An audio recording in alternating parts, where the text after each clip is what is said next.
लोकसभा निवडणुकीत एकही खासदार नाही आणि विधानसभा निवडणुकीत अवघा एक आमदार, पण मनसे अध्यक्ष राज ठाकरे यांचा करिश्मा कायम आहे। सध्या कल्याण डोंबिवली दौऱ्यावर असलेल्या राज ठाकरेंचा आज एक नवा लुक दिसला आणि जोरदार चर्चा सुरू झाली। कल्याणची सुभेदारी सांभाळण्यासाठी राज साहेब सध्या कल्याण डोंबिवलीमध्ये तळ ठोकून आहेत। डोंबिवलीतल्या जिमखान्यामध्ये त्यांचा मुक्काम आहे। 3 दिवसांच्या या दौऱ्यात राज चांगलेच रमले। अर्थात वांग्याचं भरीत, आळूवड्या आणि गाजर हलव्याचा बेत करत कार्यकर्त्यांनी बडदास्तही चांगली ठेवली। डोंबिवलीतल्या पदाधिकाऱ्यांची सोमवारी राज साहेबांनी शाळा घेतली आणि मंगळवारी कल्याणकडे मोर्चा वळवला।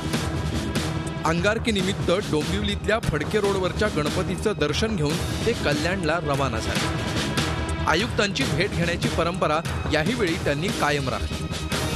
कल्याण मुक्कामीही त्यांनी कार्यकर्त्यांशी संवाद साधला। कल्याण डोंबिवली महापालिकेत शिवसेना भाजपची सत्ता आहे, त्यामुळे कामं होत नसल्याच्या तक्रारीही मनसे नगरसेवकांनी राज यांच्याकडे केल्या।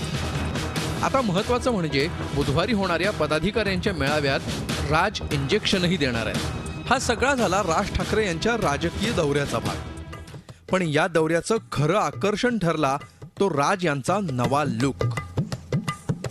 ठाकरेंनी काही केलं तरी बातमी होते।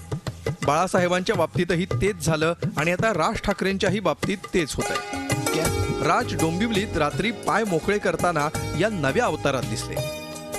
अनेकांनी या नव्या लुकमधल्या राज ठाकरेंबरोबर फोटो काढण्याची हौस भागवून घेतली। साधारण 3 वर्षांपूर्वी राज ठाकरे यांनी फ्रेंच बियर्ड ठेवली होती। त्याही वेळी त्यांच्या दाढीची अशीच चर्चा झाली। तरुणांची रिलेट करण्यासाठी राज ठाकरे नेहमीच त्यांच्या वॉर्डरोबच्या बाबतीत प्रयोग करत राहिले। मनसे स्थापनेवेळी पांढरा शर्ट आणि करड्या पॅन्टमध्ये दिसलेल्या राज ठाकरेंनी हळूहळू रंगीबेरंगी होण्याचाही प्रयत्न केला। लोकसभा 2014 निवडणुकीच्या आधी रंगीत कुर्त्यामध्ये प्रचार करणारे राज ठाकरे दिसले। या रंगसंगतीचा अर्थातच मतांवर काहीही परिणाम झाला नाही आणि पुन्हा राज त्यांच्या पेटंट पांढरा कुर्ता आणि पायजाम्यातच दिसू लागले। पण पुन्हा धोतर नेसलेले राज ठाकरे दिसले आणि बदललेल्या लुकची चर्चा सुरू झाली। आता कल्याण डोंबिवलीकरांना राज यांचा हा लुक आवडला असेलही, पण त्याहीपेक्षा ते कल्याण डोंबिवलीचं कल्याण करतात का हे महत्त्वाचं ठरणार आहे। खरं तर 4 वर्षांपूर्वी झालेल्या महापालिका निवडणुकीवेळी दर महिन्याला तुमच्या भेटीला येईन असं आश्वासन राज ठाकरेंनी दिलं होतं।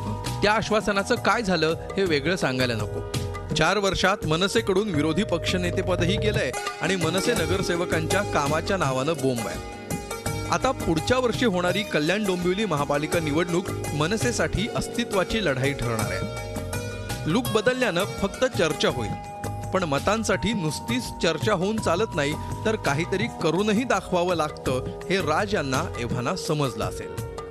Dinesh Dukhande, Zee media, Dombivli. Zee 24 तास रहा एक पाऊल पुढे।